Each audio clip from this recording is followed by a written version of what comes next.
1989년 11월 달에 이 독일의 이 베를린 장벽이 무너지기 전까지 이 베를린이라고 하는 도시는 우리가 잘 아는 대로 동베를린하고 서베를린 이렇게 나뉘어져 있었습니다. 그런데 이게 참 묘한 게 이 베를린이라고 하는 도시 자체가 공산주의 국가인 동독 안에 있었단 말이에요. 이걸 우리나라에 빗대서 쉽게 설명을 드리면 어떤 형편이냐면, 여러분 평양이 지금 어디 있습니까? 평양 안 가보셨죠? 저도 안 가봤어요. 물론 저는 이제 개성은 가봤는데, 그런데 이제 평양이라는 그 도시를 반으로 뚝 잘라가지고 동쪽은 공산주의 국가인 동베를린, 그러니까 동평양, 또 반쪽 서쪽은 우리 대한민국 땅이어서 뭐 서평양, 이렇게 이름을 붙였다고 생각해 보세요. 딱 그 모양이에요. 근데 그 반쪽을 딱 나누는 구분선이 장벽이었다고요. 장벽. 이 장벽을 넘어서 베를린 시민들은 동독의 다른 지역으로 오가지 못했고, 그리고 그 공산주의 국가 안에 있는 도시니까 자기네 나라인 서쪽, 독일, 서독이라고 그러죠. 그쪽으로 오는 것도 쉽지가 않았어요. 물론 올 수는 있는데 만만치가 않았어요. 그래서 이 서베를린 사람들은 공산주의 국가 안에 격리된 것처럼 생활을 했습니다. 동베를린 사람들도 자유국가인 서독이나 또는 서베를린으로 넘어오려는, 귀순하려는 시도를 참 많이 했는데, 그러다 보니까 동독 정부가 그 귀순을 차단하기 위해서 1961년에 동베를린과 서베를린을 나누는 장벽을 쌓은 거예요. 그래서 그 장벽 이름이 베를린 장벽이에요. 이 장벽을 쌓은 다음에는 동독 사람들이 서독으로 이렇게 귀순을 많이 못했지만, 저희들 어려서 학교 다닐 때 초등학교 교과서에도 나왔잖아요. 그렇죠? 철도도 끊어놔서 이렇게 왜 굽게 해놓고 막 그랬었잖아요. 그럼에도 불구하고 그 담장을 넘어서, 그 높은 담장, 철망이 쳐진 담장, 그리고 경계가 삼엄한 그 담장을 넘어서 서베를린 쪽으로 귀순한 동독 사람이 5천 명이 넘었고요. 그걸 넘는 과정에 총에 맞아서 죽은 사람만 해도 200여 명이 넘는다고 그래요. 우리로 말하면 휴전선 넘어오는 것처럼 넘어야 되는 거예요. 그러니까 늘 이 서독, 이 장벽 주변은, 베를린 장벽 주변은 늘 삼엄하죠. 그런 상황이라 아무리 자유롭다고 해도 동독 안에 있는 도시에 살고 있는 이 서베를린 사람들은 늘 불안한 거예요. 이거 언제 동독이 이 서베를린을 함락시켜서 공산주의 국가로 만들어버리는 거 아닌가, 그런 걱정을 안고 사는 거예요. 늘 불안하지요. 그렇게 이념 대결 때문에 냉전이 심각하던 시절, 그래서 동서냉전 시대라고 그러지 않습니까? 그 시절에 미국의 케네디 대통령이 1963년에 베를린 장벽이 세워진 지 2년 후에 그 베를린을 방문을 해요. 수백만 명의 서베를린 사람들이 이 분단된 도시 베를린의 거리에서 그 사진들을 보면 케네디를 막 환영하는데, 이 미국의 케네디 대통령이 그의 인생에서 오늘처럼 이렇게 대대적인 환호를 받은 적이 없다 하고 기뻐했다고 기록이 돼 있어요. 그리고 이 케네디 대통령이 베를린 장벽 앞에 모인 군중들 앞에서 연설을 했는데, 그 연설이 정말 유명한 말이 있어요. 그 연설 중에 독일어로 Ich bin ein Berliner, 나는 독일 사람입니다, 그 이야기를 했어요. 연설 문구에.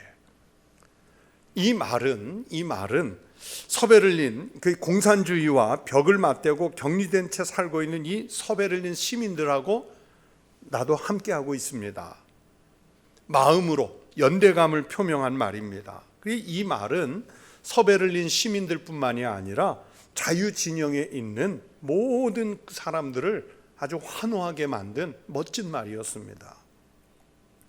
그리고 베를린 시청 광장에서는 15만 명의 시민들 앞에서 또 이 케네디 대통령이 연설을 했는데, 비슷한 말로 우리가 어디에서 살고 있든지 간에 모든 자유인들은 베를린의 시민들입니다. 그 말을 했어요.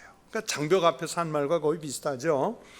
이 자유세계에 단단한 연대감을 표시한 말 중에 역사 속에서 이보다 더 훌륭한 표현은 없다, 그렇게 말할 정도로 아주 멋진 연설이었어요. 그 이후는 물론 요즘에도 그래서 어디서 나왔는지 사람들은 잘 모르는 채로 이 비슷한 구호를 지금도 써요. 자, 가까운 예로 작년 2022년에 러시아가 우크라이나를 침공했죠. 그러니까 전 세계 사람들이 이 전쟁에 반대하는 그런 시위를 온갖 도시에서 했잖아요. 우리나라도 물론 마찬가지고 전쟁에 반대하는 사람들이 일어나 시위를 하는데 다 이제 피켓팅이라고 피켓을 들고 나와서 시위를 하는데 그 시위 피켓에 써 있는 많은 문구 중에 하나가 뭐였는지 여러분 아시는지요? 뉴스 시간이나 신문의 사진들을 보세요. 우리가 우크라이나인입니다. 우리가 우크라이나 국민입니다. 이게 다 케네디 대통령의 그 말을 따서 한 거예요. 그러니까 전쟁에 반대하는 세계의 모든 자유진영 사람들은 우리가 우크라이나 국민과 마음으로 연대하고 있습니다. 또 홍콩의 우산혁명이라고 그 중국 공산당에 맞서서 왜 계속 큰 시위가 있었잖아요. 보안법에 반대하는 시위를 하는데 세계에 이 홍콩의 시위를 동조하는 사람들이 다 뭐라고 써 있습니까? 우리가 홍콩 사람입니다. 그러니까 우리가 그 자유를 위해서 투쟁하는 당신들과 연대하고 있습니다. 그런 뜻이에요. 또 이런 경우도 종종 있어요. 최근에도 요즘 정치인들이 부패 혐의 이런 걸로 검찰이나 경찰 수사를 받으러 출두할 때 보면은 지지자들이 막 몇백 명씩 따라 나와가지고 막 피켓 들고 고함 치르면서 들고 서 있는 거 보세요. 제가 정치인 이름은 얘기 안 할 거예요. 지지자가 다 다르니까. 거기에도 보면 나는 아무개입니다. 그죠? 내가 아무개입니다. 뉴스 시간에 보신 적 있으세요? 워낙 많이 들고 나오니까. 그럼 뭐예요? 오늘 조사받으러 나온 저 지지하는, 내가 지지하는 정치인과 내가 지금 동일한 연대감을 갖고 있습니다. 절대 지지합니다. 그 마음이거든요. 나는 베를린 사람입니다. 나는 우크라이나 국민입니다. 나는 아무개입니다. 이런 표현들은 그 아픔에 동참한다는 연대감의 표시이면서 동시에 장벽에 반대한다, 전쟁에 반대한다, 나는 이 수사에 반대한다, 이런 강한 항의의 표시도 되는 겁니다. 그래서 이런 공감대의 표현이 서로에게는 참 중요한 표현들입니다. 오늘 우리가 읽은 이 고린도후서 본문의 말씀들이 사도 바울이 바로 이런 형식을 빌려서 얘기한 거예요. 그래서 어떻게 보면 케네디 대통령이 먼저 한 게 아니라 사도 바울께서 먼저 하셨어요. 오늘 본문 16절 말씀 함께 읽겠습니다. 하나님의 성전과 우상이 어찌 일치가 되리요? 우리는 살아계신 하나님의 성전이라. 이와 같이 하나님께서 이르시되 내가 그들 가운데 거하며 두루 행하여 나는 그들의 하나님이 되고 그들은 나의 백성이 되리라. 자, 이 말씀 속에 뭐라고 했어요? 우리는 살아계신 하나님의 성전이라. 우리는 살아계신 하나님의 성전이라. 이 말씀이 있어요. 즉 그리스도인은 하나님의 성전으로서의 삶을 살아야 한다는 뜻입니다. 하나님과 일치된 연대성을 말하는 말씀이에요. 우리가 살아계신 하나님의 성전으로서 살고자 하면 하나님도 우리와 연대해 주시겠대요. 내가 그들 가운데 두루 행하여 나는 그들의 하나님이 되고 그들은 나의 백성이 되리라. 이 말씀이에요. 하나님이 나의 하나님이 되어주시고 우리들의 하나님이 되어주시고 나와 우리는 하나님의 백성이 될 수 있다는 약속의 말씀을 주시는 거예요. 누구에게? 살아계신 하나님의 성전으로 살아가는 백성들에게 말입니다. 공산국가 안에서 자유국가 시민으로 구별된 사람들처럼 오늘 그리스도인들은 세상 속에서 살고 있지만 그 속에서 거룩하게 성별된 사람으로 살아야 할 존재라는 것을 오늘 성경이 말씀하시는 거예요. 그러다 보니 성화된 거룩한 백성하고요, 전혀 성화가 되지 않은 사람의 삶을 비교해서 오늘 말씀을 풀어가고 있습니다. 앞에서 말씀드린 대로 내가 베를린 시민입니다 라고 말하는 것은 나와 당신들은 같은 자유인입니다 라고 말하는 동시에 공산주의자들과는 구별된 사람으로서 공산주의와 끝까지 싸워 이기겠다고 하는 의지의 표현이 그 말에 들어가 있는 거예요. 그런 것처럼 우리는 살아계신 하나님의 성전이라고 말하는 것은 하나님의 말씀대로 사는 거룩한 삶과 동시에 세상의 악과 세상의 우상 숭배 등과는 내가 싸워서 이겨내겠다고 하는 영적 의지를 표현하는 말씀입니다. 한마디로 신앙 고백의 말씀인 거예요. 신앙 고백이에요. 사도 바울은 자기가 가진 사도의 직책이 화목하게 하는 직분이라고 말씀하는 것이라고 지난 두어 번에 걸쳐서 상세하게 말씀을 드렸습니다. 사도 자신의 직분은 물론이고 하나님의 백성들은 화목하게 하는 직책을 받은 사람들이다, 이 말씀을 드렸어요. 그런데 그 실행의 과정을 말씀하면서 바울은 오늘 본문 앞에 6장 11절부터 13절 사이에 이런 말씀을 했습니다. 고린도인들이여, 너희를 향하여 우리의 입이 열리고 우리의 마음이 넓어졌으니 너희가 우리 안에서 좁아진 것이 아니라 오직 너희 심정에서 좁아진 것이니라. 내가 자녀에게 말하듯 하노니 보답하는 것으로 너희도 마음을 넓히라, 이 말씀을 했어요. 고린도 교회 교인들이 바울께서 하신 이 말을 액면 그대로 받아서 마음을 넓히면 좋은데, 이 자칫하면요 관용과 화해를 호소한 이 내용이 세상과 또는 불신자들과 함께 동화해도 괜찮다는 뜻으로 오해를 할 수도 있다는 말입니다. 오해가 할 수도 있는 말이에요. 그래서 바울은 자기가 교인과 세상 불신자들이 동화돼도 괜찮다고 부추기는 말로 한 것처럼 오해를 받을까 봐 염려한 것 같아요. 그래서 세상의 죄악이나 불의, 불신, 우상숭배 이런 것들을 무분별하게 받아들이고 용납해도 좋다, 마음을 넓히라는 게 그런 뜻이 아니라 그런 뜻이 아니라는 사실을 말씀하려고 11절부터 13절에 이어서 바로 오늘 본문 14절 이하의 말씀을 하고 있는 거예요. 여러분, 우리도 믿음을 갖고 그리스도인으로서 세상에서 사는데 정말 세속과 연대하지 않고 완전히 분리가 돼가지고요, 거룩한 생활을, 나는 그리스도인이니까 하나님의 백성이니까 정말 순결하게 살겠다, 흠없이 살겠다, 때 없이 살겠다, 그렇게 고집하면서 살기가 쉽습니까? 어렵잖아요. 그렇게 살기가 쉽지 않아요. 그렇게 완전히 분리된 삶을 살려고 하면 완전히 세상 밖으로 나가야 할 것입니다. 바울이 말씀했잖아요.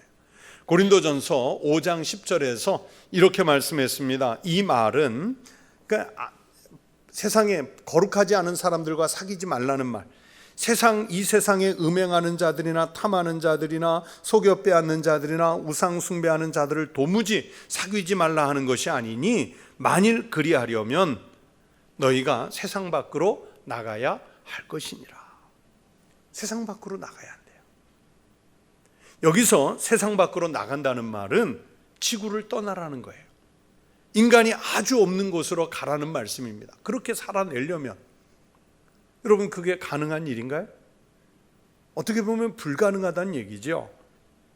아무리 신령한 삶을 살려고 해도요, 음행하는 사람을 이웃으로 둘 수도 있고 사기꾼을 이웃으로 둘 수도 있고 우상 숭배하는 사람을 옆집에 두고 교제할 수도 있어요. 내가 그들과 다른 신앙이라고 해서 담을 치고 분리된 채 살 수는 없는 노릇 아닙니까? 기껏 우리가 그들을 사귀지 않고 벗어난다고 해봐야 어디 가겠어요? 수도원에 들어가든지 아니면 깊은 산속 스님처럼 그런 데 들어가서 완전히 세상과 단절하고 살면 조금 가능하겠죠. 그만큼 신앙이 좋은 그리스도인이라고 해도 이 땅에서 사람들 속에 살아가는 한은 불신자들하고 완전히 분리된 채로 살 수는 없어요. 그렇지 않습니까? 뭐 멀리 갈 필요도 없이 집에만 가도 안 믿는 사람이 있는데요. 직장에만 가도 안 믿는 사람이 있는데요. 학교에 가도 안 믿는 사람들이 있고요. 우리가 이 세상 속에서 살아가려면 불신자들하고는 완전히 분리돼서 살 수가 없어요. 그러나 그들 속에 산다고 해서 우리가 또 그들하고 완전히 동화돼서도 안 되지 않습니까? 성도들의 삶의 자세나 삶의 내용은 불신자들과는 달라야 한다는 말씀입니다. 구별이 되어야 돼요. 확연하게 구별이 되는 거룩한 생활을 해야 하고 삶의 모습에서 하나님의 백성다운 모습이 나타나줘야 합니다. 이런 신앙적인 삶의 태도를 포기하고 적당히, 정말 적당히 물에 물 탄 듯, 술에 못 탄 듯, 술 탄 듯 적당히 세상과 타협해서 살아가려고 해서는 안 된다는 것이 오늘 본문에서 바울을 통해서 하나님이 우리에게 말씀을 주시는 내용입니다. 그것을 오늘 본문에서 바울은요, 우리는 살아계신 하나님의 성전이라 이렇게 말씀하신 거예요. 바울은 고린도전서 3장 16절에서도요 비슷한 말씀을 했지요. 너희는 너희가 하나님의 성전인 것과 하나님의 성령이 너희 안에 계시는 것을 알지 못하느냐. 교회 형태로 지은 건물이 성전이 아니고요, 또 건물에다가 십자가 걸어놨다고 거기가 성전이 아니고 하나님의 성령께서 내주하셔야 성전이 되는 거예요. 그것은 내 심령도 마찬가지고 건물도 마찬가지고 삶의 자리도 마찬가지예요. 그러니 건물로서도 성전이 있겠지만은 그리스도인들은요, 한 사람 한 사람 다 성령이 내주하시는 움직이는 그런 성전으로서의 삶을 살게 되는 겁니다. 그래서 우리는 각각이 살아계신 하나님의 성전이 되는 것입니다. 하나님의 백성들이 모인 곳이 교회고 그 하나님의 백성들이 내주하시는 성령의 의지에서 흩어져서 살 때 각각 우리는 삶의 자리에서 성전으로서 사는 거예요. 그러니까 자, 여러분 하루의 일과 속에, 일주일의 일과 속에 예배당에 와 있는 시간이 많습니까? 예배당 밖에서 사는 시간이 많습니까? 계산해 볼까요? 예배당에 와 있는 시간은요 극히 짧아요. 정말 열심히 교회 다니는 사람이라고 해도 예배당에 와 있는 시간은 짧아요. 예배당에는 정말 예배를 위해서 잠깐 와 있지만 진짜 성전으로서는 어디 가서 사는 거예요? 세상 가서. 예배 끝나고 예배당 문 밖에 나가서 살 때 거기서 성전이 나타나야 돼요. 그래야 우리가 살아계신 하나님의 성전이 되는 거죠. 여러분, 교회를 건축할 때 이 교회 예배당 건물이 세상의 그 건축과는 다른 모양으로 건축이 되잖아요. 그래서 사람들은 건물이 올라갈 때 보면 저거 예배당인가 보다, 교회인가 보다 이렇게 금방 알 정도로 다르게 건축이 돼요. 그렇다면 그리스도인이 성전으로서 살려면 당연히 구별이 돼야죠. 달라야 합니다.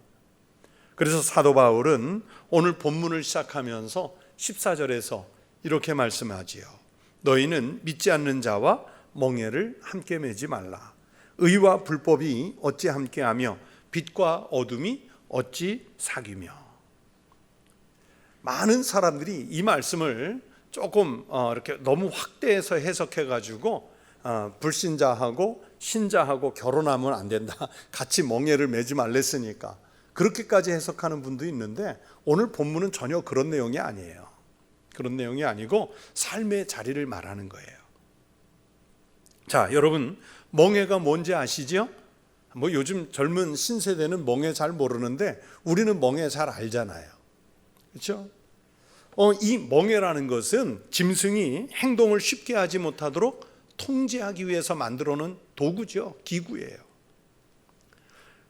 이 멍에가 많이 쓰일 때가 언제입니까? 단적으로 농사 지을 때 소나 나귀 이 밭을 가려고 하면은 소나 나귀가 자기네들 마음대로 행동하지 못하도록 이 통제하는 멍에를 올려놓지 않습니까?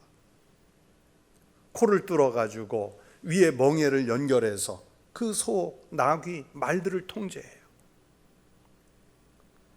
그런데 가끔 일을 효율적으로 빨리 하기 위해서 두 마리의 소를 이렇게 함께 지울 때가 있어요.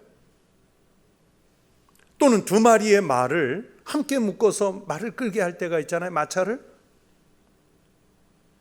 아니면 나귀를 두 마리 묶어서 같이 힘을 쓰게 할 때가 있다고요. 그런데 소나 나귀나 말 얘네들이 비슷하게 생겼다고 그래서 야 힘도 비슷하게 쓰겠다 해서 소하고 나귀 아니면 나귀하고 말을 같이 묶어서 쓰는 거 보신 적 있으세요? 한 번도 못 보셨죠? 평생 볼 일이 없는 일이에요.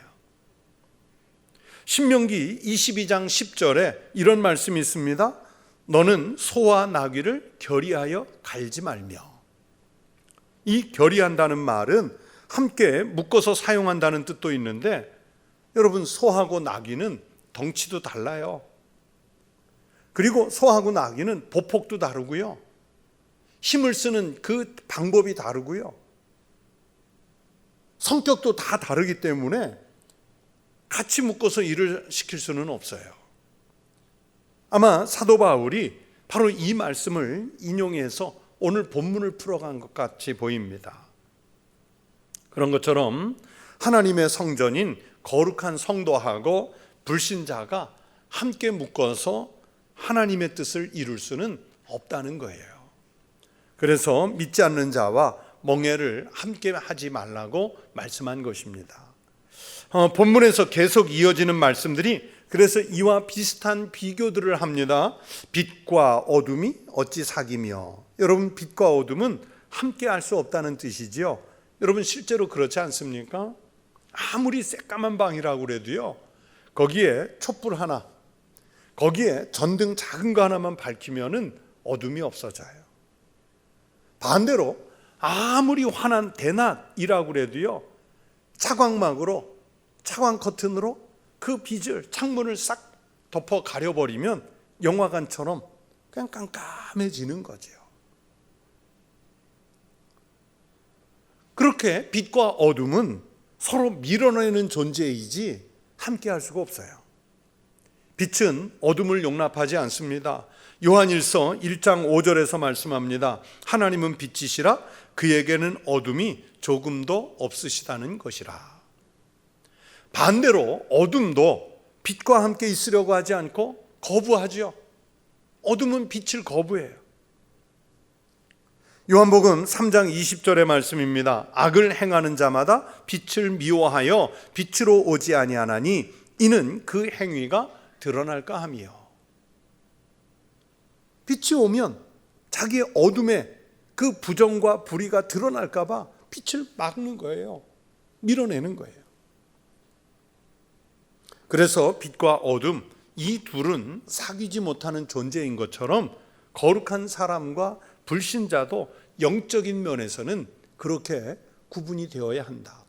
구별이 되어야 한다는 뜻의 말씀이에요. 자, 이어서 15절에서도 비교를 하지요. 그리스도와 벨리알이 어찌 조화되며 믿는 자와 믿지 않는 자가 어찌 상관하며. 여기서도요, 비교의 대상인 그리스도와 벨리알은 마치 빛과 어둠이 함께 있을 수 없는 것처럼 함께 있을 수 없다는 그런 내용의 말씀입니다. 여러분, 그리스도는 빛의 상징이고 또 의의 상징이라면 여러분 이 벨리알은 불법의 상징이에요. 어둠의 상징입니다. 이 벨리알이라는 말은 우리말 음역으로 우리말 성경에는 벨리알이라고 썼는데 원래는 구약 신약 성경에 써 있지만 구약의 히브리어 용어인 벨리알입니다. 벨리야알인데 이걸 좀 정중하게 그냥 무겁게 해석을 하면은 사악하다, 무가치하다 이런 뜻을 가지고 있는데 이것을 좀 거칠게 해석하면 불량배라는 뜻입니다. 비류라는 뜻이에요. 그래서 사사기나 사무엘상, 사무엘하 보면 예전 개역 성경에는 비류들이라는 단어가 종종 등장하죠. 그런데 지금 바뀐 번역으로는 우리가 지금 쓰고 있는 성경에는 불량배라고 나와요. 이게 바로 벨리알이에요. 벨리야알이에요. 오늘 본문에서는 벨리알이라고 썼지만, 그리고 오늘 본문에서는 이 벨리알은 사탄이라는 것과 또 같은 뜻이에요. 자, 그러니 그리스도와 사탄이 함께 있을 수 없는 것처럼 거룩한 성도가요, 사탄에 무리하고 사악한 생각을 하는 사람들과 그 뜻을 같이 할 수는 없습니다. 의의 사람과 불법의 사람, 그리스도인이 불량배나 비류와 같은 사람과 함께 있을 수 없다는 뜻의 말씀입니다. 그리스도는요, 사탄의 권세를 깨트리려고 오셨죠. 또 사탄은 그리스도를 대적하기 위해서 존재하는 거예요. 그래서 그리스도와 벨리알은 조화를 이룰 수가 없습니다. 그래서 오늘 본문에 그리스도와 벨리알이 어찌 조화되며 라고 말씀한 거예요. 그리스도와 벨리알이 어찌 조화되며, 조화를 이룰 수 없다는 뜻인데, 여러분, 우리가 교회가 참 합창을 많이 하잖아요. 찬양대원들이 1부, 2부, 3부, 4부 뭐 저녁 찬양 예배 때 오늘 또 지역에서 나와서 같이 합창을 하잖아요. 그 합창을 할 때 보면 대부분 뭐 찬양대 같은 경우 2부, 뭐 중창을 할 땐 2부, 또 많으면 4부 이렇게 나눠서 하는데, 뭐 소프라노, 엘토 또는 테너, 베이스 이렇게 이제 나눠서 합창을 하는데, 보면은 악보를 보면 각각 다른 음을 부르는 거거든요. 소프라노, 엘토, 테너, 베이스가 자기가 부르는 따로 악보가 있단 말이에요. 각각의 악보가. 그런데 이 지휘자의 그 지도에 맞춰서 이 조화를 이루면은 각각 다른 노래 악보를, 음표를 부르는 것인데도요, 이게 듣기에 아름답고요, 그리고 음이 잘 조화를 이루면은 작은 소리, 이제 그 합창의 용어로 얘기하면 지휘자들이 소리를 줄일 때가 있어요. 그 이제 전문 용어로 피아노, 저 피아노가 아니라 소리를 줄이는 피아노, 그거보다 더 줄이는 소리를 피아니시모, 이렇게 지휘자가 쉬 하면서 살살. 근데도 신기한 것은 큰 대강당에서 찬양을 해도요, 맨 뒷자리까지 피아노 시모로 노래를 불러도요, 들립니다. 들려요. 그런데 이 음이 조화를 이루지 못하면요, 듣는 사람이 괴롭고요, 또 멀리 가지도 않아요. 신기한 것은 그 소리는 멀리 가지를 않아요. 음이 조화를 이루어야 이 천장을 타고 바닥을 타고 멀리까지 가는 거예요. 왜냐하면 음이 조화를 잘 이루었기 때문입니다. 그러나 그리스도와 벨리알은 바로 그 조화를 이룰 수 없다는 거예요. 의와 불법은 조화를 이룰 수 없습니다. 의인과 불량배가 어울릴 수 없습니다. 그런 것처럼 믿는 자와 믿지 않는 자가 어찌 상관하며, 그랬죠? 즉 함께 조화를 이룰 수 없다고 바울은 말씀합니다. 여러분, 여기서 상관하며, 이 말, 이게 무슨 뜻이냐면, 헬라어로 같이 사업을 하는 사람들이 동업이라고 그러죠. 같이 사업을 하다 보면 이익이 발생할 것 아니겠어요? 그러면 그 이익을 투자한 분량에 따라서 나눌 것 아니겠습니까? 이게 메리스라는 말인데 바로 바울이 그 단어를 쓴 거예요. 상관하며. 그러니까 믿는 사람과 믿지 않는 사람이 상관할 수 없다는 얘기는 무슨 뜻이냐면, 영적인 이익을 나눠 가질 수가 없다는 거예요. 영적인 이익을 같이 공유할 수가 없어요. 그래서 신자와 불신자가 세상에 나가서 뭐 자본을 투자해서 사업하는 그 동업을 하지 말라 하는 뜻의 말씀이 아니라, 영적인 생명을 나누는 일에 있어서만큼은 이문을 나누는 일이 없다는 뜻입니다. 여러분 보세요. 우리 믿는 사람은요, 우리가 얻는 이문 중에 제일 큰 이문이 뭐냐면 영생이라고요. 하나님 나라를 얻는 거예요. 그런데 하나님 없이 사는 불신자들, 벨리알을 편드는 사람들, 이 사람들은 지옥을 받는 거예요. 영원히 죽는 것을 이문으로 받는 겁니다. 그런데 이것을 천국과 지옥을, 영생과 영원한 죽음을, 이걸 공유할 수는 없는 것이지 않습니까? 또 비슷한 말씀이 반복됩니다. 16절에 하나님의 성전과 우상이 어찌 일치가 되리요? 우리는 하나님의 성전이라 말씀하지요. 여러분, 유대인들에게 하나님의 성전에 우상들의 형상이 세워진다는 것은요, 이건 상상할 수도 없는 일이에요. 이것은 하나님 앞에서 짓는 죄 중에 제일 큰 죄인 거예요. 남왕국 히스기야 왕의 아들 유다의 므낫세 왕이 하나님 앞에서 큰 범죄를 했는데, 이 므낫세가 지은 죄 중에 제일 큰 죄가 뭐였냐면요, 솔로몬이 세웠던 그 성전 안에 우상 형상을 세운 겁니다. 이것 때문에 나중에 이스라엘 백성들이 므낫세의 이 죄 때문에 포로로 잡혀가는 역사가, 아픈 역사가 일어나는 거예요. 열왕기하 21장 7절에 이렇게 말씀했어요. 또 자기가 만든 아로새긴 아세라 목상을 성전에 세웠더라. 옛적에 여호와께서 이 성전에 대하여 다윗과 그의 아들 솔로몬에게 이르시기를, 내가 이스라엘의 모든 지파 중에서 택한 이 성전과 예루살렘에 내 이름을 영원히 둘지라. 여러분, 성전은, 그리고 예루살렘은 하나님께서 하나님의 이름을 영원히 두실 곳인데, 거기에다가 아세라 신상을 세웠어요. 그러니 하나님이 이스라엘이 아무리 선민이라고 해도, 선택한 백성이라고 해도 벌을 안 내리실 수가 없는 거예요. 징계하시는 거죠. 이것은 하나님 앞에서 가장 극악한 죄입니다. 이런 죄가 발생하면, 그래서 이스라엘 백성들은요, 아무리 왕이라고 해도 그 왕을 향해서 목숨 걸고 일어나서 싸우는 거예요. 절대 함께 할 수 없는 죄이기 때문입니다. 그런데 므낫세 왕 때 이스라엘 백성들은 그냥 눈 감고 넘어간 거예요. 자기 왕이 성전에다 그런 우상을 세웠으면 백성들이 들고 일어나서 막아야 되는데, 뭐 그럴 수도 있지 하고 넘어간 거예요. 단지 므낫세 왕 한 사람의 죄 때문에 심판하신 게 아니라, 그런 죄를 같이 공유한 그것에 대해서 하나님이 심판하시는 거예요.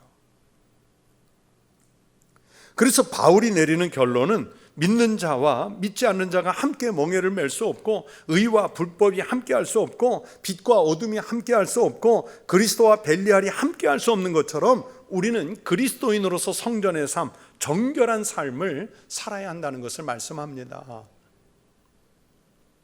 그런데 문제는, 자 여러분, 우리가 이 예배당 여기 강단에 부처상 올려놓겠어요?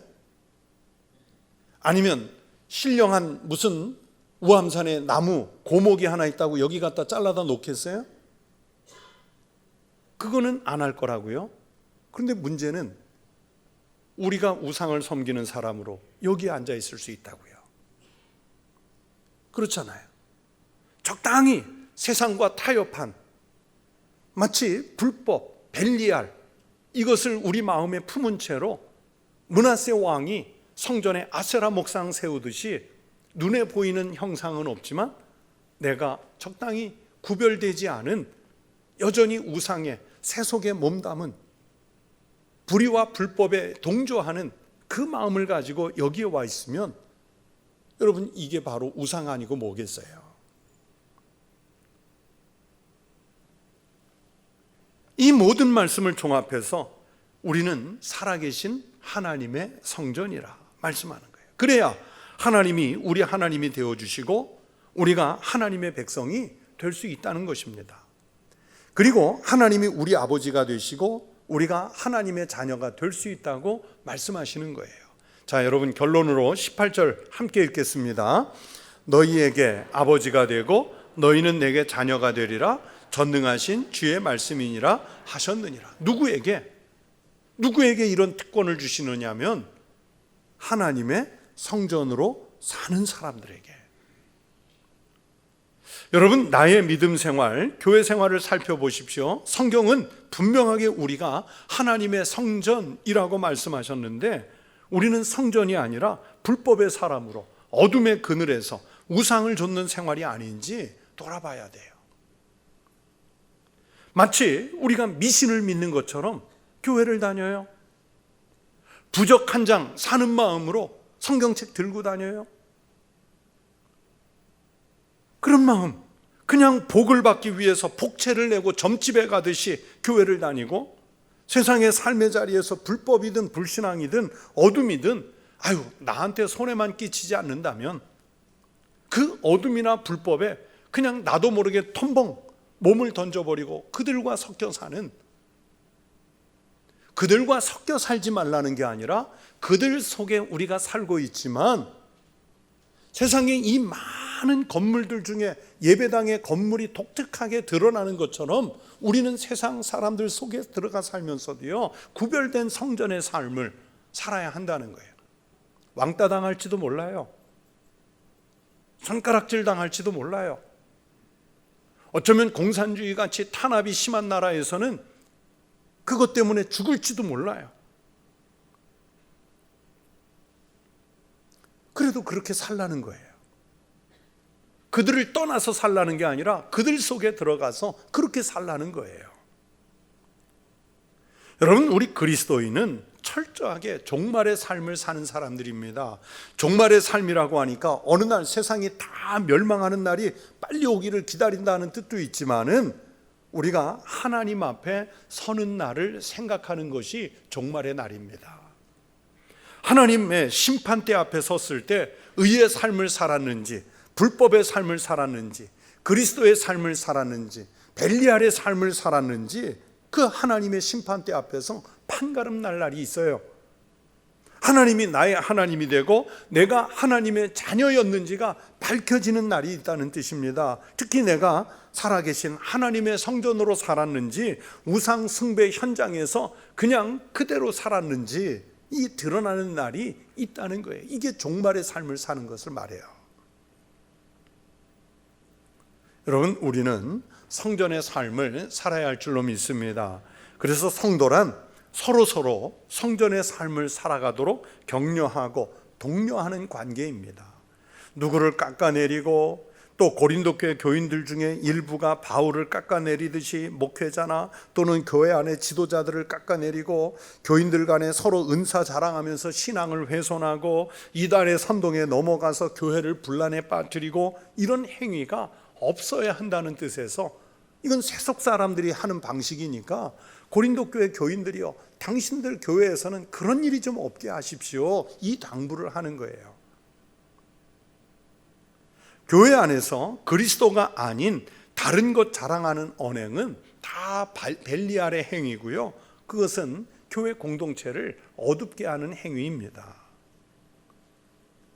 그래서 내 신앙적인 삶을 좀 잘 살펴서 빛의 삶, 성전의 삶을 살아내는 거룩한 성도요, 또 그 성도들이 모인 교회가 될 수 있기를 축원합니다.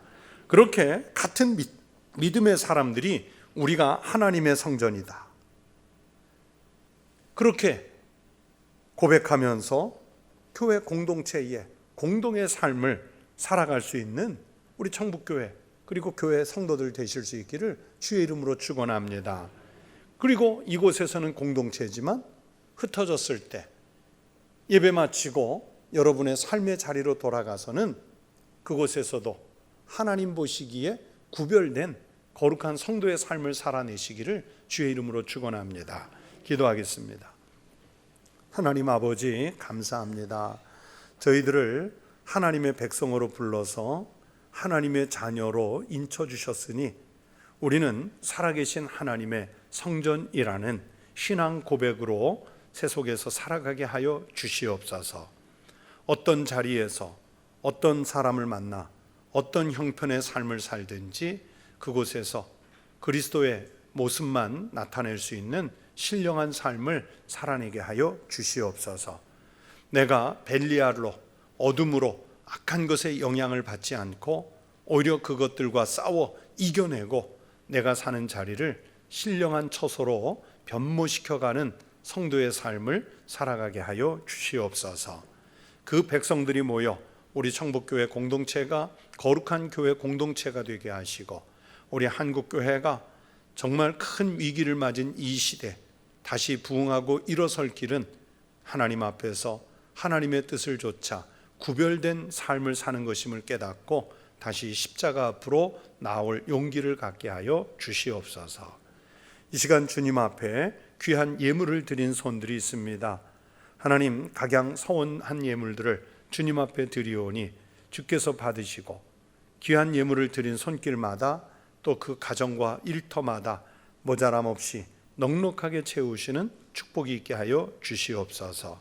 감사드리며 예수 그리스도의 이름으로 기도하옵나이다. 아멘.